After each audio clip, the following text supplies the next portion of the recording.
Donc je travaillais essentiellement avec des ministères, mais aussi avec tout type d'administration publique, donc collectivités territoriales, opérateurs d'État, services déconcentrés, à la définition et à la mise en œuvre de leur stratégie de partage de données. Je pense que le déclic pour retourner dans le service public si longtemps après, ça a été peut-être une frustration d'être à l'extérieur. Et je suivais beaucoup de projets, mais finalement, ce n'était pas moi l'instigateur. Et si quelque chose était bloqué, je n'avais pas de moyens. Enfin, on ne voit pas un éditeur de logiciel dire si, il faut absolument avancer, je vais aller parler à votre directeur, je vais aller parler à l'élu. Et donc, sûrement extrêmement naïvement, je me suis dit que de l'intérieur, je pourrais peut-être faire changer des choses. On ne pensait pas le succès possible parce qu'il n'y avait pas encore d'identifiant du logement. Et avant de se dire « Ah là là, ça fait 20 ans qu'on parle d'espace numérique du logement », on a dit « Oh là là, ça fait 20 ans qu'on parle d'identifiant du logement » et on n'en a toujours pas. Et bien maintenant, si, on en a un, et il est en train d'être développé, diffusé et s'aimer dans les bases publiques. Bienvenue sur Ambition Publique, le podcast animé par David Basse qui donne la parole à des agents pour évoquer l'action publique. Cette mini-série porte sur le développement d'infrastructures de partage de données pour répondre à des problématiques très concrètes, crise sanitaire, pénurie de professeurs, soutien aux agriculteurs, etc. Un épisode introductif explique la démarche avec Laura Letourneau, auteure du plaidoyer pour les grandes oubliées, les infrastructures publiques de partage de données. Dans cet épisode, on se concentre sur le secteur du logement, pour une infrastructure publique de partage de données, un espace logement unique, adapté aux enjeux de travaux de rénovation et d'information des logements. Pour en parler, Philippe Vaillant, spécialiste des questions d'urbanisme et des projets numériques au sein de l'Agence nationale de l'habitat, l'ANA, nous expliquera la raison d'être d'un espace logement unique et les freins à son développement. Avant de commencer, n'hésitez pas à vous abonner, à noter le podcast et à le partager à 2 personnes autour de vous, cela m'aide pour continuer à produire des nouveaux épisodes. Enfin, ce podcast est produit avec le soutien de la CASDEN, la Banque des agents de la fonction publique. Bonne écoute. Bonjour Philippe. Bonjour. Merci d'être avec nous pour parler de ton parcours, de tes missions dans le développement d'une infrastructure de partage de données et bien sûr de donner aussi quelques conseils à nos auditeurs. Alors je te laisse te présenter. Bonjour, je suis Philippe Vaillant, je travaille à l'Agence nationale de l'habitat, à la direction des expertises et des politiques publiques, au sein du service Observation, Études, Évaluation.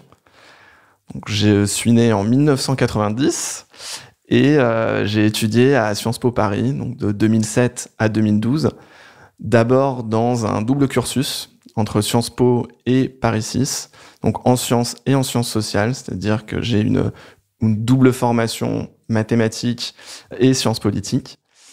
Et j'ai fait ensuite un master donc, de stratégie territoriale et urbaine que j'ai donc fini en 2012. J'ai d'abord un petit peu travaillé en tant que chargé d'aménagement dans une intercommunalité au nord de Paris. Puis j'ai fait un master de recherche à Londres en analyse de données spatiales. Donc c'était un moment où on commençait à beaucoup s'intéresser au thème des villes intelligentes, des smart cities. Et donc ma recherche posait un regard critique sur la manière dont on pouvait utiliser ces données pour les politiques urbaines.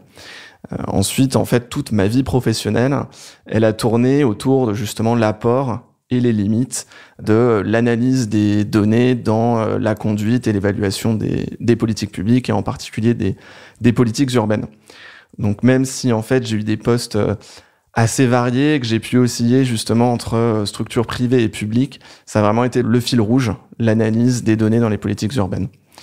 Puisqu'en fait, après mon master de recherche, j'ai travaillé 2 ans en laboratoire de recherche aux États-Unis, en écologie urbaine.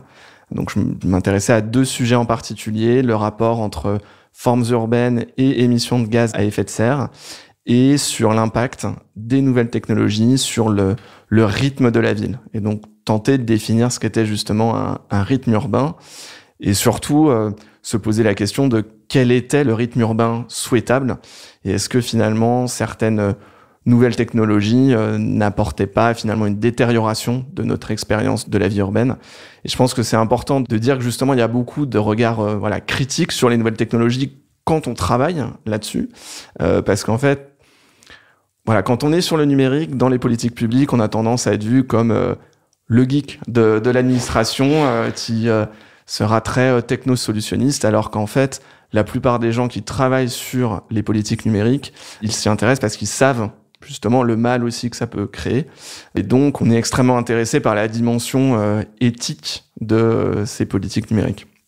Donc, ensuite, je suis rentré en 2017 des États-Unis et j'ai travaillé pendant quasiment 5 ans chez un éditeur de logiciels où j'étais responsable des projets publics. Et cet éditeur de logiciels donc, faisait des portails de partage de données. Donc, je travaillais essentiellement avec des ministères, mais aussi avec tout type d'administration publique, donc collectivités territoriales, opérateurs d'État, services déconcentrés, à la définition et à la mise en œuvre de leur stratégie de partage de données. Donc, c'était extrêmement intéressant parce que j'ai travaillé sur des projets très variés. J'ai pu travailler sur Alim Confiance avec le ministère de l'Alimentation, sur le portail du ministère de l'Économie, avec des énergéticiens, tout type de collectivités territoriales en Europe. Et en plus, j'ai trouvé que par rapport justement à la situation que je connais maintenant dans la sphère publique, et en tout cas là dans l'administration centrale, on était peut-être un tout petit peu moins mis dans des cases en termes de compétences. C'est-à-dire que moi, j'arrivais avec peut-être une étiquette Sciences Po et chercheur en sciences politiques, même si j'avais aussi un peu de formation sur de l'analyse de données. Mais ça ne comptait pas du tout aux yeux de mes employeurs et de mes collègues. Et donc, j'ai pu faire finalement beaucoup de code, de développement technique, mais j'intervenais aussi dans des conférences sur les grands principes de l'open data. Donc ça, j'ai apprécié en fait cette liberté, le fait de ne pas être mis dans une case. Mais quand même, au bout d'un moment, voilà, l'appel de la sphère publique et de l'action publique est très fort. Et moi, en fait, je pense que le déclic pour retourner dans le service public si longtemps après, ça a été peut-être une frustration d'être à l'extérieur. Et je suivais beaucoup de projets, mais finalement, ce n'était pas moi l'instigateur. Et si quelque chose était bloqué, j'avais pas de moyens. Enfin, on voit pas un éditeur de logiciels dire si, il faut absolument avancer, je vais aller parler à votre directeur, je vais aller parler à l'élu. Et donc, sûrement extrêmement naïvement, je me suis dit que de l'intérieur, je pourrais peut-être faire changer des choses. Je sais notamment qu'en termes de frustration, à un moment, on avait comme client l'Agence nationale de la rénovation urbaine. Donc moi, il faut se souvenir que ma formation cœur, c'est les politiques urbaines. La rénovation urbaine, c'est un des plus gros programmes d'investissement de l'État. Ils avaient un portail, ils avaient des projets, et j'ai vécu pendant 3-4 ans ce projet ne pas avancer. Alors je suis désolé, s'il y a des gens de la rue qui écoutent ensuite ce podcast, mais moi j'imaginais que on aurait ensuite beaucoup de données sur les investissements, les réalisations qui sortiraient, que ça permettrait d'avancer sur des programmes d'évaluation, puisqu'il y a eu un premier programme de rénovation urbaine, un nouveau programme de rénovation urbaine, et rien de tout cela ne se faisait. Et donc je me disais, en fait, c'est pas possible, faut que en fait tu reviennes à tes sujets cœur de métier et qu'avec tes compétences sur les données numériques, tu fasses avancer ces sujets sur donc des sujets logement, habitat, aménagement. Parce que tu as fait 5 ans, c'est ça, en tant qu'éditeur de logiciels, mais il y avait combien de partenaires? Tu travaillais avec combien d'acteurs différents? On peut comprendre cette frustration quand un dossier n'avance pas et que au bout de 4 ans, peut-être que ce que vous aviez projeté en amont devient très vite obsolète puisque d'autres opérateurs font mieux. Tu décides d'aller rejoindre cette Agence nationale de l'habitat en 2022. Comment ça se passe un petit peu? Tu décris cet attrait, cette force d'attraction en tout cas du secteur public. De quoi il s'agit? En fait, ce qui m'a attiré à l'Agence nationale de l'habitat, c'est que c'était assez rare à l'époque, un opérateur d'État en très grosse croissance. C'est-à-dire qu'en termes de budget, en termes d'effectifs, en termes de projets portés, tout était en croissance. Et ça, c'est notamment dû au fait que 2021, il y a le lancement de MaPrimeRénov'. Alors, MaPrimeRénov', je pense que c'est une aide qui maintenant parle à beaucoup de gens. C'est sûrement l'aide la plus connue de l'agence. C'est vrai que l'agence, elle a été créée en 1970 et qu'elle a été lancée pour faire de la rénovation, donc de l'habitat privé, pas de l'habitat public. Donc pas logements sociaux, mais bien les logements détenus par des particuliers. Et donc, quand c'est lancé en 1970, les problématiques principales, c'est en fait la lutte contre l'habitat indigne, contre l'habitat dégradé.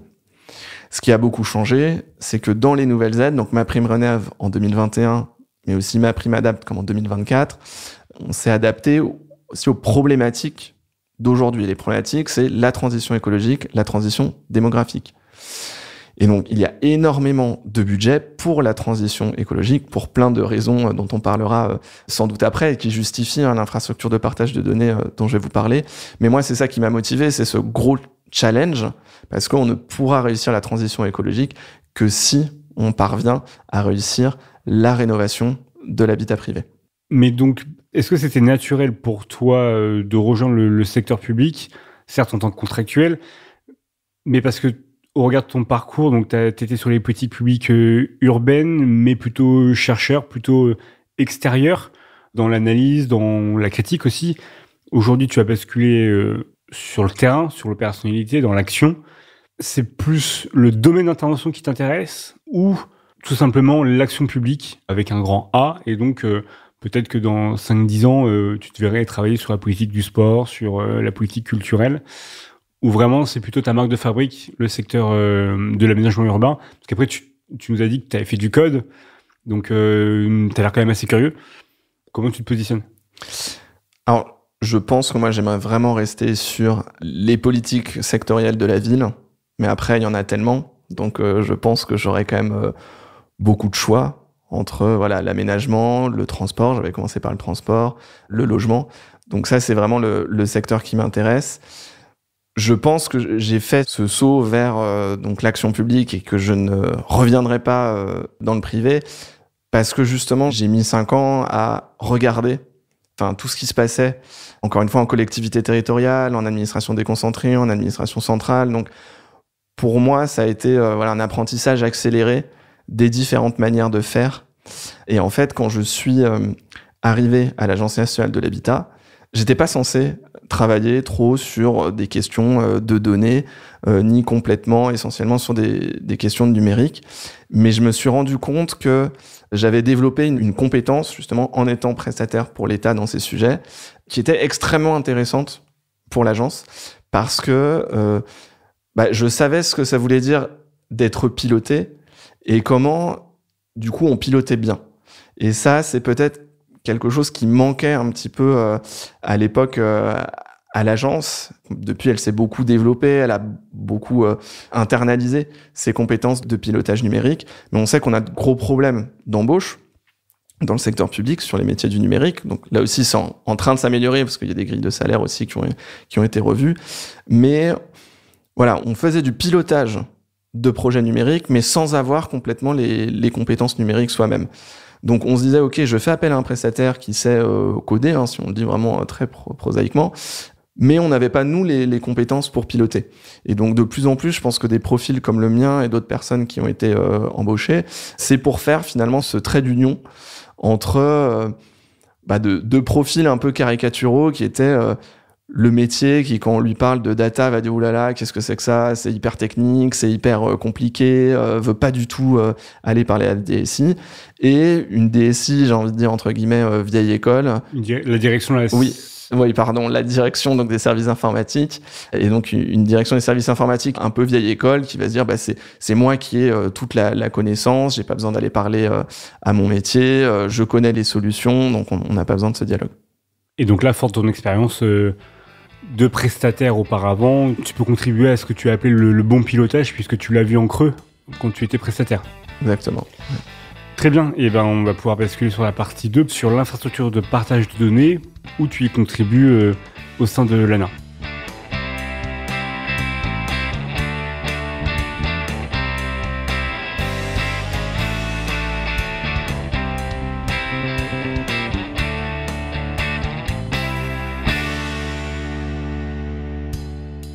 Partie 2 sur l'infrastructure publique de partage de données et ton expérience à l'ANA. Première question, le contexte politique, l'actualité autour de la naissance de ce besoin qui n'est pas encore réalisé. C'est ça. C'est par rapport à d'autres intervenants dans ton podcast, je pense que l'infrastructure dont on parle aujourd'hui est la plus exploratoire. Aussi parce que, comme on l'a dit un peu plus tôt, c'est finalement assez récent, cet intérêt énorme sur la rénovation et notamment sur la rénovation énergétique. Je vous donne des exemples. Là, au 1er janvier, donc 1er janvier 2025, on va interdire à la location les appartements avec une note DPE G. En 2028, ce sera les appartements F. Et en 2034, c'est les E. Donc, évidemment, on n'a pas envie de rendre un marché du logement tendu encore plus tendu en retirant du marché ces logements. Et donc, qu'est-ce qu'il faut faire ? Il faut intervenir extrêmement rapidement sur ces logements. Et en même temps, on a besoin de le faire parce que justement, ils sont responsables d'énormément d'émissions de gaz à effet de serre et de consommation énergétique. Donc c'est pour ça que la massification, elle est ultra importante. Autre exemple, d'ici 2050, il y aura 35% des gens qui auront plus de 60 ans. Or aujourd'hui, on n'a que 6% des logements qui sont adaptés. Et les gens, ils veulent rester chez eux. Donc il faut faire toutes ces rénovations. Et on entend tout le temps, on commence à connaître MaPrimeRénov', on commence à connaître MaPrimeAdapt', mais c'est compliqué.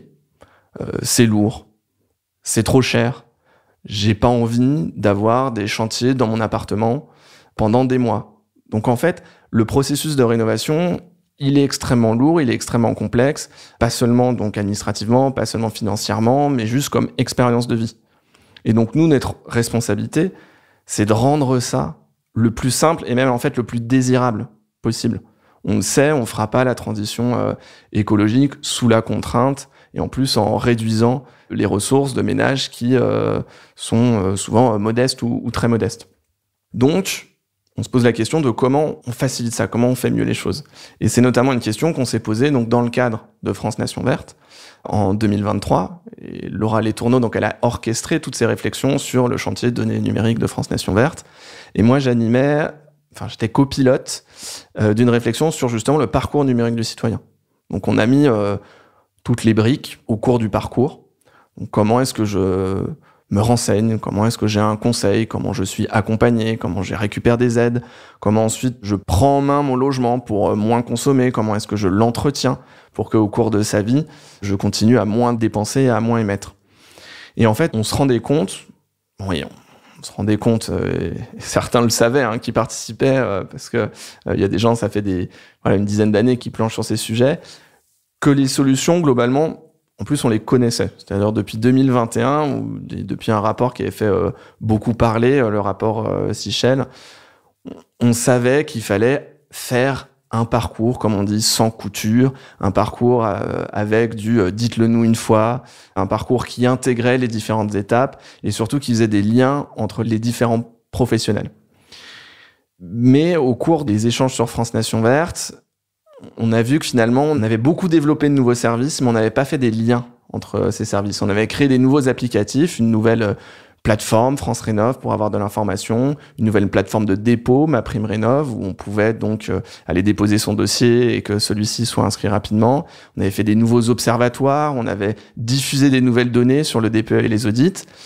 Mais qu'en revanche, par rapport aux objectifs qu'on s'était posés de transmission des informations entre les acteurs et de développer des liens de confiance entre eux, et ben là, on n'avait pas du tout avancé. C'est-à-dire qu'on avait créé des nouveaux acteurs. L'accompagnateur Rénov', c'est une nouveauté depuis 2024. On a créé le conseiller France Rénov', pareil, ça c'est 2022. Et tous ces acteurs sont apparus avec leurs nouveaux outils, mais sans possibilité d'échanger des informations entre eux. C'est-à-dire qu'en 2021, on a posé le diagnostic et les objectifs, et je vous lis d'ailleurs ce qu'il y avait dans le rapport Sichel, dans les 4 objectifs, et l'un d'eux était faciliter les interactions et le partage de données entre les intervenants. Eh bien, ça, on ne l'a pas fait. Donc, on a développé tout le reste, c'est-à-dire le plus immédiat, c'est visible, j'ai un site, j'ai un dossier à instruire, j'ai des observatoires, j'ai des données. Mais en revanche, les professionnels ne peuvent pas avoir d'informations entre eux. Mais alors, ce besoin qui émerge, que tu indiques en 2021, il y a une première étape qui est franchie.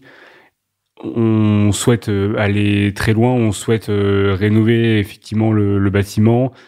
Et t'identifies, toi, à côté, un manque. L'ANA identifie un manque. C'est cette pierre angulaire, cette liaison qui n'existe pas encore aujourd'hui en 2024.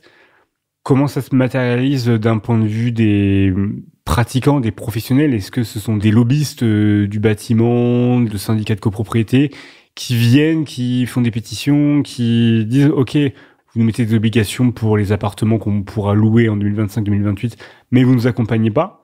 Ou alors c'est plutôt, c'est encore balbutiant personne un petit peu a identifié ce sujet-là, ça vivote, et là, vous devez vous apporter quelque chose. Alors donc, il n'y a pas que l'ANA qui a identifié ce problème. Il remonte par une grande variété d'acteurs. Les premiers d'entre eux, c'est évidemment les ménages. Tu sais peut-être que la défenseure des droits a demandé plusieurs fois à l'ANA d'améliorer les parcours de rénovation. Mais c'est pas qu'une problématique de l'ANA, c'est qu'aujourd'hui, un ménage, s'il veut recevoir des aides locales et des aides nationales, il va saisir 2 fois les informations. Si ce ménage, il est allé voir un conseiller avant et qu'il a donné tout un tas d'informations à ce conseiller, il va ressaisir ces informations dans ces sites d'instruction de dossier. Et si ce ménage, une fois que tous les travaux ont été faits, il souhaite voir sa facture diminuer, il y a des bons gestes à appliquer. Et ces bons gestes, il les a peut-être pas et on l'accompagne peut-être pas suffisamment ensuite dans la vie du logement. En fait, ce qu'on propose, c'est quand même de regarder une vie du logement sur un temps long et pas juste un acte de rénovation. Donc la première souffrance, c'était effectivement celle des ménages. Ensuite, il y a une deuxième souffrance, c'est celle effectivement des professionnels. C'est la même chose un peu que j'ai dit pour un ménage. Un conseiller, aujourd'hui, il reçoit un ménage qui a peut-être pré-rempli des informations sur, par exemple, MaPrimeRénov'. Il ne les aura pas, ces informations. Et ensuite, quand il l'aura conseillé, il n'a pas de moyen non plus d'aller transférer toutes ces données à un site sur des aides locales ou des aides nationales. Donc en fait, toutes les briques du parcours sont séparées et les professionnels ne peuvent pas faire transiter leurs informations. La troisième chose, la troisième souffrance, c'est celle que nous, finalement, aussi, on connaît à l'ANA, c'est de faciliter le pilotage et de faciliter la lutte contre la fraude. Nous, on estime qu'on pourrait mettre en place via un espace numérique du logement, où on peut facilement aller partager des informations, ça pourrait faire économiser 30 millions par an. Donc, par exemple, depuis début 2021, en fait, depuis le début de MaPrimeRénov', on a des échanges réguliers avec le pôle qui encadre le certificat des économies d'énergie. Donc, je ne vais pas aller dans le détail de ce que sont les certificats d'économie d'énergie, mais c'est une autre source importante d'aide pour les ménages, notamment pour de la rénovation de leur logement. On a des échanges avec eux pour que on partage des informations sur les chantiers qui bénéficient à la fois des aides nationales et de ces fameux certificats d'économie d'énergie. Aujourd'hui, c'est très dur de recouper ces informations et donc forcément, la lutte contre la fraude, elle est moins bonne. On a les mêmes échanges avec les organismes qui gèrent les prêts à taux zéro pour de la rénovation. Et donc, parfois, c'est instruit lentement ou les informations circulent lentement parce qu'à chaque fois, en fait, on a des discussions ad hoc avec ces acteurs, on fait des conventions ad hoc. Et donc, rien que par exemple pour ma souffrance personnelle, je peux vous dire que aller à chaque fois créer des conventions au coup par coup, c'est pas ce dont on rêve dans l'administration. Et en fait, si on continue un peu la métaphore filée de la maison qu'a décrit Laura Letourneau dans le premier épisode, c'est comme si vous, dans votre maison, à chaque fois que vous voulez avoir un nouvel appareil électroménager, vous faites venir un artisan pendant 1 mois pour qu'il installe une prise électrique qui convient à cet appareil. C'est un peu ce qu'on vit aujourd'hui dans le suivi de cette politique publique. Et enfin, finalement, la 4e souffrance, c'est celle des professionnels qui veulent créer des services à valeur ajoutée pour les ménages en lien avec la rénovation de l'habitat. Aujourd'hui, il y a des professionnels qui disent moi, j'aimerais proposer ceci ou cela en m'appuyant sur des données de dossiers de rénovation, sur des données de travaux, mais qui ne savent pas s'ils doivent se lancer là-dedans parce qu'il n'y a pas eu de standard édicté ni de protocole d'échange des données. Et concrètement, cette infrastructure de partage de données, qu'est-ce que ça implique ? Comment elle fonctionnerait ? Alors déjà, je vais lui donner un petit nom pour que ce soit plus concret et que ça fasse un peu le pendant de mon espace santé que des gens commencent à bien connaître maintenant, puisque je crois qu'il y a à peu près 14 millions de Français qui utilisent mon espace santé. Donc on va dire qu'il y a mon espace logement qui existe. Et qu'est-ce que ça permet, mon espace logement ? Ça permet à un ménage d'avoir de l'information qui lui est propre. C'est-à-dire qu'on ne lui donne pas les 30 réglementations qui existent sur la rénovation, on lui dit la réglementation qui, pour lui, a un impact et quelles sont les aides que lui pourrait mobiliser. C'est-à-dire qu'on peut aller faire ce qu'on appelle du aller vers, de l'administration proactive, c'est-à-dire s'adapter à une situation du ménage. Et ensuite, on le prend un peu par la main en lui disant, voilà, tu peux prendre rendez-vous avec un conseiller, tu peux commencer à échanger avec lui. Et donc, il y a déjà une relation de confiance qui se fait dans mon espace logement où il discute avec ce conseiller. Ensuite, une fois qu'il a vu un conseiller, eh bien, il peut prendre attache avec un accompagnateur rénov dans mon espace logement. Et il a les différents échanges avec ses professionnels sur cet espace-là, et il fait transiter des informations d'un professionnel à l'autre. Donc, quand il passe du conseiller à l'accompagnateur, puis à l'artisan, il ne ressaisit rien. Il n'y a pas de redondance de documents comme c'est le cas actuellement.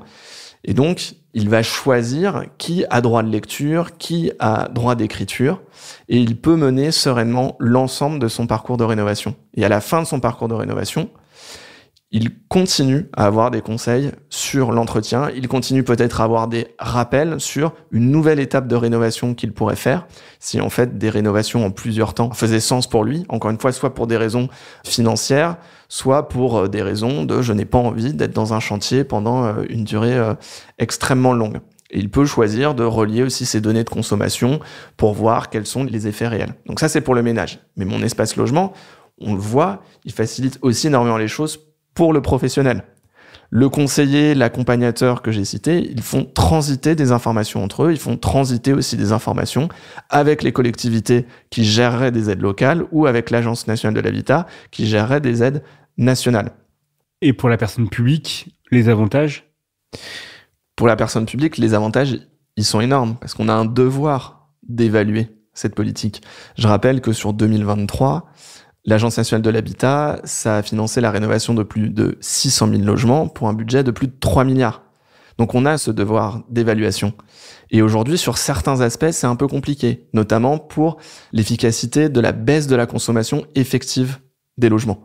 Nous, mon espace logement, ça permettrait déjà de garantir un cadre de partage des données, de garantir une utilisation des données pour des finalités d'évaluation et d'amélioration des dispositifs.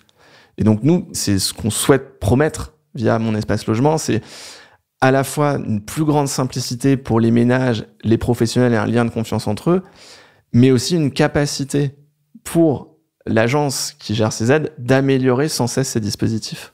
D'accord, on y voit plus clair sur cette infrastructure de partage de données à laquelle tu as donné un petit nom, parce qu'on est encore au stade de la réflexion et le porteur du projet n'a pas encore été identifié, de ce que l'on comprend. Est-ce qu'on peut peut-être revenir sur des expériences précédentes, des tentatives, ou alors c'est vraiment une expérience nouvelle en 2024 ? Alors, effectivement, c'est pas du tout nouveau et je suis sûr qu'il y a beaucoup de gens qui travaillent dans le logement qui vont écouter ce podcast et qui vont dire d'accord, il est depuis 2 ans à l'ANA, il a rien vu du logement, il a rien vu des 20 ans d'échecs qu'on a eu sur les sujets identifiants du logement ou carnet d'information du logement, et il se permet de dire que ça doit être la direction. J'ai envie de dire heureusement de temps en temps qu'il faut justement ne pas avoir connu les échecs pour croire que ça peut réussir, et moi je suis persuadé que ça peut réussir et je vous donnerai les raisons. Mais un exemple récent de tentative, c'est en 2016, il y a eu un appel à projet qui a été lancé par le PTNB comme plan transition numérique dans le bâtiment. Et l'idée, c'était de tester, développer des idées d'exploitation et faire émerger des solutions concrètes. Il y a eu 12 lauréats qui ont planché donc sur un carnet d'information du logement avec un volet numérique. Donc, ils ont fait ni plus ni moins qu'une sorte de mini mon espace logement. Et en fait, à la fin de cette expérimentation, ça n'a pas été jugé concluant parce que ça paraissait trop cher, ça paraissait répondre à des enjeux trop nombreux, pas assez ciblés. Donc ça, c'est des critiques qu'a décrit, je pense, Laura aussi dans son épisode, en tout cas dans le rapport qu'elle a fait. C'est cette notion de, comme ça répond à 200 enjeux en même temps, eh ben, ça montre pas assez que ça répond à un énorme enjeu principal. Donc c'est pour ça qu'on entend toujours parler il faut des petits pas, des cas d'usage. Et ça a notamment aussi échoué parce qu'il y a eu un avis du Conseil d'État qui déjà alertait sur le principe inconstitutionnalité, que ça mettait peut-être trop en défaut le principe de propriété. C'est-à-dire qu'en gros, c'est mon logement, je fais ce que je veux. Mais c'était un peu le même problème avec le carnet de santé on ne doit pas me l'imposer. Voilà, c'est le fameux débat entre l'opt-in et l'opt-out. Est-ce que je choisis de créer ou de sortir? Donc il y avait ce sujet-là. Et il y avait aussi un autre sujet, et ça on a tendance à l'oublier, c'est que on ne pensait pas le succès possible parce qu'il n'y avait pas encore d'identifiant du logement. Et avant de se dire « Ah là là, ça fait 20 ans qu'on parle d'espace numérique du logement », on a dit « Oh là là, ça fait 20 ans qu'on parle d'identifiant du logement », et on n'en a toujours pas. Et bien maintenant, si, on en a un, et il est en train d'être développé, diffusé et s'émet dans les bases publiques. Donc, là où il faudrait se dire, en fait, cette idée d'espace numérique du logement, il revient telle une arlésienne, ça veut bien dire qu'il y a un besoin, les acteurs ont souvent tendance à se dire on va encore échouer. Non, le sujet revient encore, il est extrêmement important, et en plus, on a un identifiant du logement. Donc maintenant, il faut se lancer pour toutes les raisons dont on a parlé plus tôt. D'accord, pour l'exemple de 2016, donc une inspiration publique, est-ce qu'il y a des acteurs privés qui se sont mis sur ce marché ? Justement, oui. Il y en a qui avaient participé à l'expérimentation 2016 et qui ont continué sur la lancée, parce que le besoin, on l'a vu, il était là. Donner un endroit où j'ai toutes les informations sur mon logement et j'ai des informations utiles dans mes démarches administratives ou sur l'entretien de mon logement, ça fait envie à plein de monde. Et donc, on a eu plusieurs exemples. Donc, il y a des choses qui s'appellent Cléa ou Mona. Enfin voilà, différents carnets d'informations avec un volet numérique qui ont été lancés par des acteurs privés comme l'association Qualitel, comme Leroy Merlin, comme DocaPost, rattaché un peu à la Poste. Et le problème que ça nous pose, c'est que déjà, il n'y a pas de standard qui est imposé. Et donc, c'est difficile de passer d'un acteur privé à l'autre. L'autre chose, c'est qu'on ne sait pas quelle est ensuite la logique économique pour ces acteurs. Si demain, l'espace logement qui est adopté par tous les ménages, c'est par Leroy Merlin, personne n'empêche Leroy Merlin d'aller pousser ses artisans, ses produits et d'en faire en fait un outil promotionnel. Et nous, le service public de la rénovation de l'habitat, c'est un service public neutre. Et ça, c'est extrêmement important pour tous les professionnels, que ce soit les conseillers ou les accompagnateurs. Mais je jette pas la pierre du tout aux acteurs privés. Et justement, les acteurs privés sont venus nous voir, nous, en disant, voilà, on a développé ces offres, mais on ne sait pas où est-ce qu'on va, c'est-à-dire est-ce que les données qu'on est en train de mettre sur ces carnets, elles ont vocation justement à transiter d'un professionnel à l'autre? Est-ce qu'il y a un intérêt à ce que ça passe d'un artisan à un accompagnateur? Est-ce que vous, puissance publique, vous allez proposer des standards pour quand même imposer le fait de pouvoir passer d'un carnet numérique à un autre? Et donc, on s'est retrouvé dans cette position un peu interrogé en disant mais qu'est-ce que vous faites? On voit qu'il y a tous ces besoins et finalement, vous n'avez pas avancé sur l'infrastructure de partage de données. Donc pour ça, c'est extrêmement insatisfaisant. Et après, l'autre aspect, c'est qu'on a créé des nouveaux professionnels. Donc j'ai parlé des conseillers et des accompagnateurs. On crée pour eux aussi finalement des outils, mais justement sans faire de lien avec ces outils. Et ça a des coûts cachés, c'est-à-dire quand on a créé un outil pour les conseillers, donc il y a eu un outil qui avait d'abord été créé par l'ADEME, puis qui est maintenant récupéré par l'ANAH, qui s'appelle Sarénov, pour le suivi des activités de conseil. C'est extrêmement important, c'est les dynamiques de conseil, les informations remontées lors des échanges. Eh bien, il y avait d'autres solutions qui existaient dans le marché privé pour outiller ces conseillers, pour faciliter leur travail de conseil au ménage. Mais on s'est dit, comme on n'avait mis ni standard, ni infrastructure de partage de données, on développe des interfaces de récupération des données. Donc, c'est-à-dire que pour chaque solution, on va créer un embout spécifique. Et donc, je reviens à ce que je disais tout à l'heure, sur j'ai un nouvel appareil, du coup, je fais venir mon artisan pendant 100 jours. C'est un peu ce qui nous guette dans le paysage numérique sur une nouvelle politique publique. C'est nouveau, donc finalement, on peut se dire, on crée l'infrastructure de partage de données maintenant, on donne le cadre d'interopérabilité, on donne le cadre de standard, avant d'être confronté à cette problématique de à chaque fois, j'ai un nouvel acteur, je crée un nouvel outil et je crée mes interfaces spécifiques pour chacun de ces nouveaux acteurs. D'accord, on voit très bien les enjeux pour certains acteurs privés de disposer de cette infrastructure essentielle et derrière de pouvoir développer des services économiques. On l'a sur Google, Amazon Mais alors, comment a réagi le secteur public quand le secteur privé développe ses actions? Est-ce que toi, à l'Agence nationale de l'habitat, tu travailles avec des ministères pour développer ce projet? Vous avez forcément donc identifié ce manque et vous avez ce projet d'espace Mon Logement. Comment ça se déroule? Quelle est la suite? Alors, il y a eu à la suite de France Nation Verte un vrai pilotage pris par le ministère de la Transition écologique et la mission numérique de ce ministère sur la problématique de ce qu'on appelle l'essaimage des identifiants uniques, logements et bâtiments. C'est-à-dire le fait de retrouver dans des bases de données à chaque fois un identifiant sur le logement ou le bâtiment quand on est à l'échelle de ces objets. Et ça, c'est le prérequis numéro 1. Et on est en train de voir que d'avoir cet identifiant, ça permet de dérouler plein de cas d'usage. Parce que effectivement, quand nous, dans notre base, on a cette information, eh bien, quand des produits innovants côté ministère sur, par exemple, la vacance ou les dossiers de location ont également cet identifiant, ça permet de s'appuyer sur la connaissance des travaux. Donc, typiquement, via Zéro Logement Vacant, si on parle de la vacance, qui est un produit du ministère, je peux aller faire de l'aller vers un propriétaire identifié avec des logements vacants et suivre ses projets de travaux. Donc ça, c'est une première étape de pilotage par le ministère qui est extrêmement salutaire. Sauf que on peut pas s'arrêter là.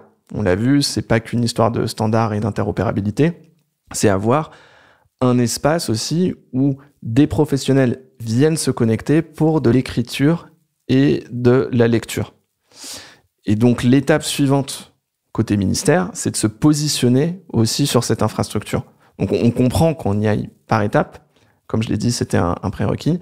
Mais maintenant, on a besoin de ce pilotage fort de la part du ministère. Et nous, côté ANA, on continue à avancer sur notre offre de services via France Rénov. Mais pour l'instant, on n'est pas sur le développement d'un espace logement. Donc on est plutôt dans une position, moi j'ai presque envie de dire, dans l'expectative de qu'est-ce qui va se passer quand on aura vraiment outillé fortement les conseillers, quand on aura vraiment fortement outillé les accompagnateurs, et que légitimement, ils sortiront d'une phase où ils se disent « Ok, c'est normal, là vous êtes en train d'installer, c'est normal qu'on n'ait pas encore ces échanges entre nous et ce partage de données, mais à un moment, il va falloir le mettre en place. » Et d'ailleurs, il y a eu un rapport en 2022 de la Cour des comptes qui pointait le manque de transfert de données, notamment entre administrations, sur les questions de logement. Parce qu'en fait, ce que tu décris, c'est le fait qu'un réseau vive par lui-même, et que les différents partenaires, que ce soit le ménage, le conseiller ou l'accompagnateur, alimentent ce réseau et qu'on y trouve donc l'intérêt principal et l'efficacité totale. Oui, c'est ça, c'est exactement ça. Chacun va apporter l'information nécessaire à mon espace logement. Donc, pour des artisans, c'est des devis. Pour des diagnostiqueurs, c'est des DPE, des audits. Pour des conseillers, c'est des rapports de conseil, des simulations. Pour un instructeur, c'est justement toutes les informations apportées lors de l'instruction du dossier. Donc, chacun donne vie à cette carte d'identité du logement. Et c'est comme ça qu'on donne des conseils pertinents aux ménages, c'est comme ça qu'il y a une bonne prise en main du logement et qu'on a des démarches administratives extrêmement simples. Et alors, pour clôturer cette partie 2, quels sont les freins encore qui subsistent et dans quelle mesure tu vois ce projet avancer? Tu le disais, pour l'instant, il est un petit peu en stand-by et ça fait partie de tes missions principales au sein de l'ANA. Comment tu vois les choses? Alors pour moi, la suite, ça va être de sortir d'une logique de création d'applicatifs pour entrer dans une logique de création d'une infrastructure pour faire dialoguer des professionnels. Vraiment, moi, j'ai trouvé extrêmement inspirant de relire 3 ans après le rapport Sichel. Je le conseille d'ailleurs à tout le monde, la synthèse est extrêmement claire, où finalement, si on reprend point par point, on se dit, mais incroyable, enfin un rapport où on a à peu près fait tout ce qu'il y avait dedans. C'est-à-dire, il y a des recommandations et on est 3 ans après, on se dit, c'est fou. Il y a un espace France Rénov, il y a un site Ma Prime Rénov, il y a eu la création du Mon Accompagnateur Rénov. Mais ce qu'on voit pas, c'est que, c'est tout le lien, c'est tout ce qu'il y avait entre ces applicatifs, entre ces outils, entre ces acteurs. Et donc, moi, là, ce que j'espère, c'est qu'il y ait cette prise de conscience de dire, ok, on a le MVP, le produit minimal pour instruire des dossiers, donner des aides, mais maintenant, il faut le socle de partage d'informations entre les professionnels, amélioration du parcours du ménage et la possibilité d'évaluer cette politique publique. Donc, quelque part, c'est presque un bouton pause sur lequel il faut appuyer pour dire attention, n'allons pas trop loin dans des applicatifs, dans des sites, même si c'est ça qui est visible. Et maintenant, raccordons tout ça à un espace standardisé, à un espace qui s'adresse à tout le monde et avec, et c'est très important, il faut toujours le répéter, un cadre éthique, un cadre qui est donné par le secteur public. Donc on appuie sur pause sur le développement des applications et on s'attarde plutôt sur la prise, un peu comme ton exemple que tu donnais tout à l'heure sur l'électroménager où on demande à quelqu'un de venir et qui devrait à ce moment-là repenser la prise électrique avant même de penser l'objet. Là, on repense donc la prise de ton appareil et ensuite on appuiera sur pause, on mettra en avant et on pourra faire fonctionner ce secteur du logement avec cette infrastructure. Et après, on pourra acheter ou acquérir tous les appareils possibles qu'on pourra allumer instantanément. Parfait. Et ben on va pouvoir basculer sur la partie 3, sur les conseils que tu peux donner aux auditeurs.